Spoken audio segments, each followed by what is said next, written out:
다시 또 주식 얘기를 조금 더 여쭤보면은 올해가 진짜 특이한 해잖아요. 사실 급락과 때는 하루 해에 겪은 거는 거의 없는 게 아닌가 싶은데 잠깐 말씀하셨는데 올해 이제 성과는 많이 회복되셨나요? 어느 정도? 그렇죠. 어제가 어쨌든 네. 지수도 코스피 지수도 이제 사상 최고치를 깨고 올라갔지만 저 수익률도 올해 들어가지고는 어제가 제일 좋았거든요.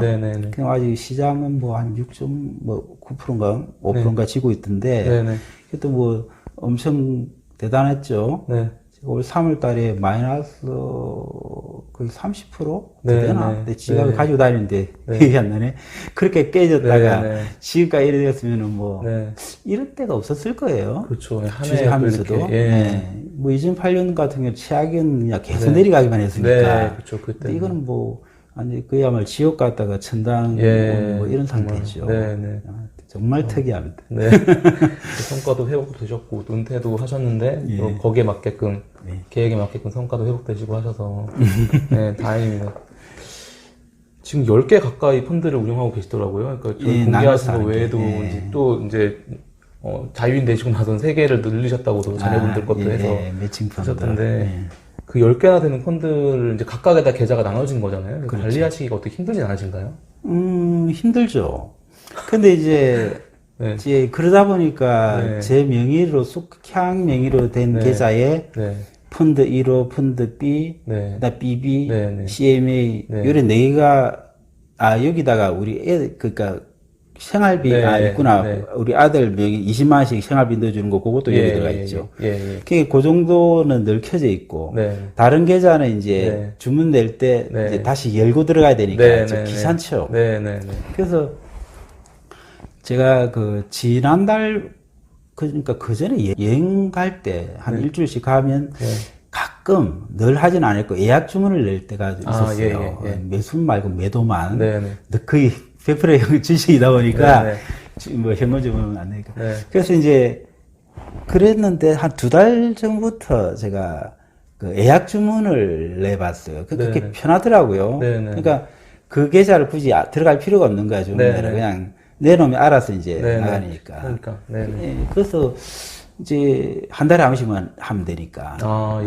그렇게 좀 하고는 있어요. 그런 식으로. 물론 이제 팔고 나면 또 사야 되면 또 일을 해야 되지만, 그거는 약간 이제 일을 들은 거죠. 그렇게 이용하셔가지고 기능을. 그리고 이제 기본적으로 가지 투자는 그렇게 열심히 사고 팔고 할 일은 없죠. 근데 이제 키워놓은 계좌는 막 장난처럼 매일 뭐 샀다 팔다 하는 경우는 있지만 CMA 계좌. CMA 계좌는 제가 따로 엑셀 관리를 안 하거든요. 그냥 막 얼마 평가액만 하니까 그냥 재미로 그냥 하는 거고. 그래서 많아도 그 아까 뭐 힘들다 했나요? 이제 뭐 그렇게 힘들지는 않죠. 그게 종목이나 기업을 하나 발굴을 하시면은 그런 것들을 10개 정도 되는 펀드에 다 훔치는 않으시잖아요. 그렇게 관리를 좀 하시나요? 어떻게 중복이 좀 되나요? 어떤 대부분 중복이 되죠. 중복이 되는데, 제가 그게 올해 원래는 이제 내년부터 종목 다 10억 이상 되면 대주주가 되잖아요. 그러니까 그게 문제가 돼가지고, 근데 재작년부터 대비한답시고, 좀 달리 했었어요. 그러니까 펀드 안에 같은 경우는 우리 그 돈이 거기 좀 있는 게 있는데 그거는 배당금을 2천만 원 안 등기려고 했고 그다음에 저 같은 경우도 배당을 좀 줄이려고 왜냐면 이제 종합소득세 할 때 세금이 늘어나니까 그리고 이제 펀드 친구 같은 경우는 아예 다른 친구 명의로 돼 있는 거 그거는 막 가능하면 배당 많이 주는 걸로 넣고 그런 식으로 약간 종목별 조정이 좀 있었죠. 그래서 지금 이제 뭐 종목을 얘기하면 지금 KC 그린홀딩스 같은 경우는 사실은 배당은 별로 없거든요. 근데 성장은 좀 있고 아주 한 10몇 년 전에 막 거기서 엄청나게 큰 이익을 한번 낸 저한테는 운이 좋은 주식이죠. 그래서 그런 경우는 이제 배당은 적으면서 그래도 기대할 수 있는 이제 환경 관련주로 포트폴리오 잘 짜여진 회사니까 그거를 이제 저 명의나 이런 쪽에 좀 넣었어요. 근데 이제 그게 그러니까 이쪽 비중이 한 10% 된다 치면 그러니까 작년 같은 경우는 그것들이 주식 이게 안 좋아가지고 이쪽이 수익률이 나쁘고 저쪽이 높고 그럼 몇 프로씩 차이가 났어요. 근데 올해는 이제 그게 거꾸로 된 거예요. 여기 이제 작년 말보다 좀 올라가니까 이쪽이 수익률이 낮고 뭐 저쪽이 못하고. 그러니까 그 비중 크게 차이는 안 나지만 기본적으로 뭐 제가 좋아하는 주식들은 다 들어가 있고 그런 게 조금씩 이제 다르게 한 게 수익률의 차이는 조금씩 주는데 어쨌든 기본적으로는 제가 펀드 안에든 펀드 지금도 공개하는 그 주식이 거의 다라고 보면 됩니다. 거의 그걸 기반으로 하셔가지고 조금씩만 바꿔서 운용도 하시고. 그러니까 이제 아무래도 안 보이는 주식에는 이제 제가 이제 공개를 몇 년째 하다 보니까 약간 의식은 해요. 이게 터무니없는 주식. 그러니까 제가 보기에는 그 책에도 이제 거래염이 약간 투기 주식을 뭐 10% 정도는 해도 된다 했잖아요. 그러니까 저는 그런 정도 투기는 아니고, 예를 들어서 이번 책에 이제 그 매매했던 걸 넣어놨지만 이제 대동전자 같은 경우 뭐 실적은 별로지만은 보유 현금이 엄청 많잖아요. 뭐 거의 시가총액 한 2배까지 돼서 연결 기준으로. 그런 경우는 넣어보는 거예요. 그냥 기대감. 원래 처음 넣은 거는 이제 배당을 몇 년 만에 한번 하길래 앞으로 하나씩 들어갔다가 안 되지만. 그런 경우는 이제 그 뒤에도 배당을 계속 한다 보장도 없고 하니까 공개하는 포트에는 그걸 안 올려요. 그러니까 어제 보면 사실은 그럴 필요가 없다고는 하지만 저는 이제 약간 책임감 그래서 저 상대적으로 안전하다 싶은 거를 걸러 놓고 그렇지 않은 거는 이제 제 그냥 안 보이는 제 포트폴리오에 올리고 이런 것도 조금 있어요. 그 대동전자 같은 경우 상당히 흥미롭게 사례를 저도 읽었는데요. 주청도 가셔가지고 말씀도 하시고. 근데 보시면은 그 사례를 올려놓으신 것들을 보면 아마 숙형님 스타일이신 것 같은데. 사시면은 외람된 말씀이 많이 떨어지더라고요. 오랫동안 2050 거의 3년 가까이 이렇게 되는데 그거를 계속 견디시고 나중엔 다 해피엔딩으로 끝나는 이런 경우가 상당히 많은 것 같아서 참 대단하다는. 기본적으로는 저 푸는 아이더라도 저 PBR이고 그 순위 현금이고 그런 경우는 대부분. 그러니까 버티면은 기회를 주죠. 저는 그래 보거든요. 근데 이제 좀 이제 대동전자는 제가 주총 같은 그 사례를 얘기했는데 그 회사가 올해 느닷없이 배당을 엄청나게 한 거예요. 근데 제가 그때 얘기했던 게 저는 뭐 영향을 좀 줬을 수도 있다고 보거든요. 그때면 딱 둘이 앉아가지고 얘기한 것밖에 없으니까. 근데 그런 사례가 예전에도 있었어요. 그 첫 책에 제가 언급한 것 같은데 그 MPC 그 이제 내셔널 플라스틱 그 당시에 거기도 이제 주총에 가서 제가 얘기를 했거든요. 그러니까 뭐 직원들 지금 성과 좋아가지고 뭐 성과급 더 주고 나 그거 찬성한다. 그럼 주주도 뭐 좀 더 주는 게 있어야 될 거 아니냐. 계속 그 회사가 그 당시 액면가 5,000원에 500원씩 배당했거든요. 맞아요. 그런 게 이제 했더니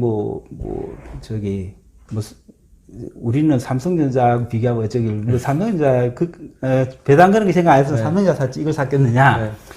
뭐 이런 식으로 얘기하고 했는데 그 다음 해부터 회사가 그러니까 액면 분할도 하고 그러면서 5원씩 올리는 거예요. 그러니까 50원 하든 50원, 60원 정말로 계속. 그 올리다가 좀 더 안 하더니 얼마 전에 보니까 또 계속 올리고 있어요. 100원, 105원까지 올렸더라고요. 그래서, 올해는 이제 110원 하겠구나. 보통 그런 출시를 가는 회사는 한 회사 있거든요. 그래서 이제 조금 있어요. 근데 이제 저는, 그러니까 작은 회사들, 보통 우리가 추천급 말고 일반 주주들이 가가지고 얘기하는 경우가 잘 없는데, 그러니까 경영진에서는 진짜 주주들이 이런 걸 원하는구나 하고 다시 생각할 수가 있는 거죠. 그러니까 자기가 그냥 안에서 내부인들 자들 얘기해 하면서 결정하는 게 아니고 외부 진짜 외부 주주가 이런 걸 바라는구나. 그러면 바뀔 수 있다는 거죠. 그 말고 뭐 최근에 ECS 같은 경우도 제가 제안을 했거든요. 이 현금 많은데 이걸로 자사주를 2만 거 사면은 기업 가치가 이렇게 올라간다. 그럼 대주주 지분도 올라가고. 근데 뭐 그게 영향을 줬는지 어떤지 모르지만 올해 들어와가지고 그냥 자사주 소각하면서 이제 추가 매수하고 예. 소각하고 네. 이러면서 하니까 회사가 이제 부각이 되는 거죠. 시장에서 네, 그렇죠. 아 이런 네. 회사가 있구나. 네, 네, 그럼 네. 주가 엄청 올라갔잖아요. 네, 맞아요. 네. 제가 팔고 나면 엄청 올라가던데 어쨌든 그런 영향을 줄 수가 네. 있다는 거죠. 네, 네. 그래서 작은 회사들의 주주총회 참석하는 것은 네. 정말 중요하다. 네. 그렇게 생각을 합니다. 그래서 그 직장을 다니실 때도 그렇게 주주총회를 가실 정도로 상당히 적극적으로 많이는 못 갔어요. 네. 그러니까 1년에 고작 해야 한 서너 번 네. 갈 수 있을까. 뭐 또 금요일에 중복되는 네, 하는 것도 중복되는 경우도 많고. 많이 있고. 네. 저는 이제 조금 일이나 이런 게 가능하니까 네네. 이제 참석할 수 있었죠. 네네. 일반 아무나 막 할 수는 없겠죠. 네네. 제가 간데 보니까 반찬 내고 온 네. 사람도 있더라고요. 아, 예. 그런 경우는 네. 참 반갑더라고요. 네. 사실은 이런 배당이나 이런 것들이 그 우리나라 증시가 재평가된, 세계도 있었지만 저평가된 큰 요인 중에 하나고, 근데 저평가가 아니고 증시가 재평가를 받으면 그 대주주분들은 사실 더 부자가 될 텐데, 그분들이 이제 그 생각을 잘 안 바꾸시기도 하고, 이런 부분들이 아마 특혜님께서도 이제 그런 부분들을 이제 지적도 하시고, 주총에서 말씀도 하시고 해서 조금씩 바뀌어가는 것 같아가지고, 책을 조금 쓰였지만. 저 때문이 아니고, 그, 최근에 제가 책에도 썼지만, 그 삼성전자나 네. 현대차그룹 이런 데서 배당을 그렇죠. 늘리겠다고 네, 했잖아요. 많이 지금 늘리고 바꿨죠. 있고. 네, 그게 이제, 뭐, 스튜어드십 코드, 뭐, 네. 그것도 있었지만, 네. 기본적으로 우리나라, 뭐, 이유는 확실히 모르지만, 네, 네. 분명히 그렇게 네. 좀 바뀌는 것 같아요. 네, 네, 네. 그러니까 일단 하나는 해결이 되고 있는 거죠. 네네. 또 하나 이제 남북평화 이런 것들 네. 그 부분도 이제 지금 조금 그렇지만 네, 개인적으로 동의 많이 합니다. 그 부분에 대해서 좋은 말씀을 많이 해주셔서 그렇게 사신 주식이 그러니까 그때도 상당히 싸다고 생각해서 사셨을 텐데 그리고 몇 년 동안 이게 시장에서 반응을 안 해주면 상당히 괴롭잖아요. 그런 것들 어떻게 이렇게 많이 견디시나요? 그래서 제가 배당이 중요하다고 한 게 그겁니다. 네, 네, 네. 안 움직이면 뭐 배당 받으면서 네. 그걸로 더 사도 되고 예, 예. 뭐 써야 되면 쓰면 되고 네, 그러면서 네. 기다리는 거죠. 네네. 그러니까 네 가지 조건이 다 맞아야 된다는 거 했지만 네, 네. 그건 초보자인 경우고 네. 맨 끝에 이제 순연금은 예, 사실은 좀 덜 중요하죠. 네, 네. 근데 이거는 이제 잘 모르는 사람은 정말 안전하게 네, 하기 위해서 네. 필요한 거고 네. 이제 기업이라는 게 그 사실 레버리지인데 일종의 네, 네. 부채를 쓰는 게 네, 네. 그게 이제 뭐 자본 수익률을 높인다 이제 이런 오히려 그러니까 자본금이 많은 것보다는 예. 그죠? 이제 금융부채 그러니까 레버리를 쓰는 게 필요할 때도 있거든요. 그 네, 회사도. 네. 근데 이제 그게 기업을 잘 모르는 분석을 뭐 저도 마찬가지지만 잘 모르는 사람은 그 부채가 많아가 그게 눌려가지고 그냥 도산하는 경우도 있으니까. 네, 네. 그래서 이제 네 가지 조건이 맞아야 된다는 거고 네. 좀 이제 익숙해지면 네. 이제 그 수령금은 좀 덜 중요하고 네, 네. 그 다음에는 근데 배당은 아주 성장주 쪽으로 이제 능숙하지 않으면 네. 배당은 굉장히 저는 중요하다고 네. 생각해요. 그러니까 왜냐면은 아까 말드렸듯이 이게 우리 가시주라는 거는 늘 저평가 네. 그러니까 거래량이 적든 자본금이 적든 그다음에 물론 이제 이 작으니까 기관들이나 외국인들이 그들도 보지 않는 네. 사지 않으니까 그 거의 늘 저평가돼 네. 있다고 봐야 되냐. 그래서 이제 싼 건데. 네, 네, 네. 그러려면은 그게 그럼 계속 싸게 그대로 있을 것인가? 네, 네. 아니죠. 뭐 왜냐면 아무리 봐도 이거는 10,000원짜리인데 계속 5,000원에 거래되고 있어. 네, 네.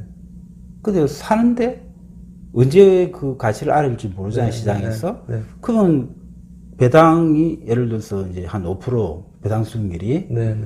그러면은 기다릴 수가 있잖아요.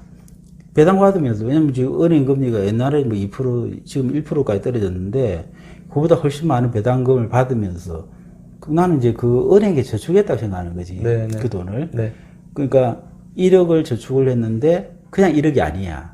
사실은 2억짜리 가치가 있는 걸 난 1억에 네, 네. 넣은 거예요. 네, 네. 마침 그 2억 이상 넣은 것처럼 배당을 받아. 예, 그죠? 받죠. 은행 예, 예금 예, 예. 이자 받듯이. 네. 그러니까 1억을 넣으면 요즘은 100만도 못 받는데 네. 이거는 경우에 따라 500만 원도 네, 받아요. 네, 그죠? 네. 그러면 5억을 넣는 거랑 마찬가지지. 예, 그렇죠. 뭐, 그렇게 생각하면은, 네. 편하죠. 네. 근데 이게 이제 대부분의 가수들이 그냥 가만 안 있어요. 어쨌든 한 번씩 기회를 줘. 네네네. 오늘도 삐소리 난 게 아마 뭐 체결된 게 어제부터 움직이는 주식 같은데. 아, 예. 그러니까 그게 기회를 줘요. 그게 사실 제가 뭐 투자를 안 해서 모르지만 특히 미국 같은 경우는 그런 주식들이 그렇게 남아있지 않는 줄 알아요. 물론 M&A, 그죠? 어떤 식의 M&A든 적대적이든 우호적이든 해가지고 이만큼 올려놨지 우리나라처럼 이렇게 저평가된 주식이 이렇게 많이 있을 수는 없거든요. 그러니까 뭐 어떤 기회가 되면 아마 다 올라갈 거라고 보고 그때까지는 이제 갑자기 어떤 모멘텀으로 올라가든 어떻든 결국은 이 주식을 가지고 있으면은 이제 충분한 보상을 받을 것이다. 저는 그렇게 생각을 해요. 그래서 그러니까 배당이 중요하다. 그렇죠. 예. 기다리는 동안 기다릴 수 있게. 그걸로 이제 그 마음을 고쳐서 이제 좀 급해지는 마음을 좀 조절하시면서 기다리신다. 그래서 제가 저축으로 생각해라. 투자 생각하지 말고 자꾸 얘기하는 게 그런 의미가 있습니다. 바로 내일 팔 걸로 생각하지 말고 저축처럼 생각해서 배당, 그러니까 높은 이자를 받으면서 또 자본이 올라갈 수 있는 가능성도 늘 있고 이런 상태에서 기다리는. 그냥 계속 가치는 올라가는 거예요. 왜냐면 배당을 뭐 지금 외국계 회사 중에는 뭐 65%, 90% 이런 데도 있지만 우리 대부분의 그 저평가된 가치주들의 배당 성향은 50% 넘는 경우가 거의 없어요. 30%, 50%. 그러면은 이만큼 배당 주고 나머지는 계속 유보가 되는 거예요. 그럼 기업 가치도 계속 올라가고 있는 거야. 그럼 얼마나 든든하고 좋아요. 참 듣긴 참 좋고 쉬운 말처럼 들리는데 이게 아무나 할 수 없다는 게 참 어려운 점인 것 같습니다. 이게. 그건 저도 똑같아요. 그래서 이제 저 보니까 배당, 그래서 저도 배당을 중요하게 생각하는 게 그것 때문입니다. 그 일부 이제 요즘에 투자를 시작하신 분들 중에서 특히 이제 좀 젊으신 분들이 이런 생각들이 좀 있는 것 같아요. 그 투자 전체에 대해서 배당이나 이런 것들은 좀 자본이 커야지 할 수 있다. 나 아직 자본이 별로 없는데 이 배당 받아서 뭐 하겠느냐. 이런 생각들을 많이들 하시는 것 같은데 그런 분들한테 좀 한 말씀 해주신다면은 조언이랄까 이런 것들을. 그건 각자의 성향이라고 보는데요. 그 생각보다 이제 우리가 오래 살아요. 그 투자 기간도 길고 그래서 그래서 급하면 안 돼요. 뭐 내가 뭐 금방 오를 거 그죠? 올해도 뭐 몇백 프로 오르는 주식이 많은데 그걸 다 정말 잘 잡아가지고 하면 얼마나 좋겠습니까? 안 되거든요, 이게. 그러니까 이제 제가 항상 이제 목표 수익률에 대해서 그래서 이제 얘기했는데 저는 아주 옛날부터 그 정기예금금리 2배였거든요. 근데 옛날에 뭐 저 시작할 때는 5%가 넘었으니까 그렇지만 지금은 1%지만 1% 때도 난 배라고 생각해요. 근데 그보다는 훨씬 이제 배당 수익률도 높은 게 많은데 사실 그렇게 따지면 지금만큼 투자하기 좋을 때도 난 없다고 보거든요. 그렇잖아요. 뭐 은행금리 지금 1% 뭐 대출 받아가지고 한다 하면은 뭐 2% 좀 모르겠습니다. 모르겠는데 그래가지고 5%짜리 한다 그러면은 이거 그냥 남잖아요. 근데 그걸 원하는 건 아니지만 그러니까 작게 목표를 좀 작게 잡고 하면은 이렇게 그 워런 버핏 얘기한 그 스노볼 그죠? 눈덩이 굴듯이 이렇게 이 굴러오면서 이제 커지는데 그게 생각보다 빨리 커요. 그러니까 지금은 막 욕심 부려가지고 올라가는 거 막 잡아가지고 쫓아다니면 잘 될 것 같지만은 그건 100%안 되거든요. 왜냐면 그 정말 난다 긴다 하는 그 차트적이고 돈 많이 벌었다고 자랑하는 사람들이 꼬꾸라진 거 우리 다 봤잖아요. 그러니까 안 돼요, 그건. 안 되는 걸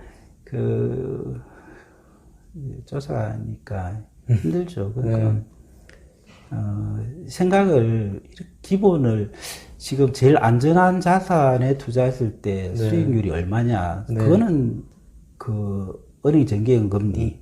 그다음에 조금 더 가면 이제 국공채 금리거든요. 그거보다 수익률이 높다고 하면 일단은 위험한 거예요.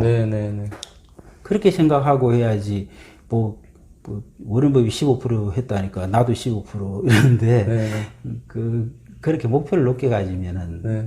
이제 실패하기 십상이죠.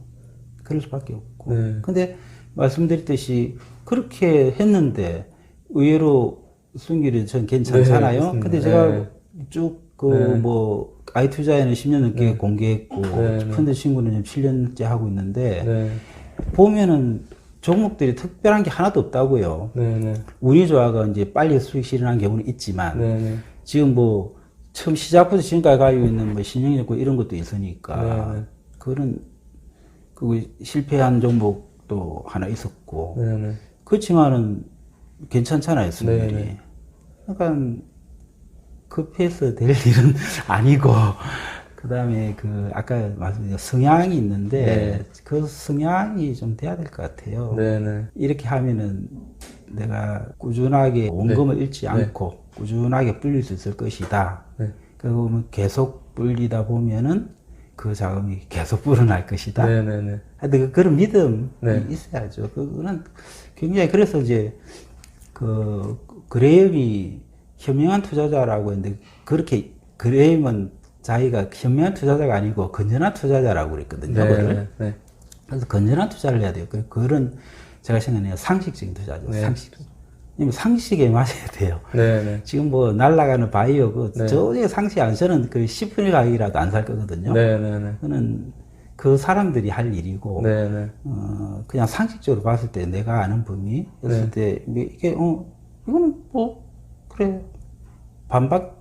가치 반밖에 안 되게 되네. 근데 배당은 은행 있는 것보다 너댓 배나 주네. 그런 걸 안 사요. 그런 걸 가지고 있으면 얼마나 편하고 좋아요. 그런 마음이 필요하죠.